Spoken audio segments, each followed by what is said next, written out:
সবাই দেখুন গাইস, এই যে 150-980 বছরের একটা যুবক, যিনি আমেরিকা থেকে জনি সিং এর পারদর্শী কর্মী। দেখুন জনি সিং এর মতন মাথায় চুল নাই, বডিটা পুরো জনি সিং এর মতন। এই যে ইনি এখনো কচি কচি মাঙ্গি কুপায় এখনো করতে পারে, আমার কাছে আমি করতে পারে। এই যে নৌকা বাইস দিচ্ছে, নৌকা, এই যে বড়েঙ্গা গ্রামে নৌকা বাইস দিচ্ছে যে জনি সিং এর ছোট ছেলে, আমাদের টাকা আমি কই দিচ্ছি, জনি সিং এর ছোট ছেলে। আর এই যে পিছনে আছে জনি সিং এর সহকর্মী দুইজন।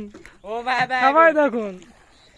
করছে কি পিছনে যে 150 বছরের যে যুবকটা, তত্তাজা যুবক দেখলেন, আমরা তো আমাকে দেখতে আমরা তো মুরব্বী হয়ে গেছি, আমরা কিছু করতে পারিনি। এখন সে প্রত্যেকদিন করতে পারে অনেকক্ষণ, তার বীর্য বাড়তে চায়।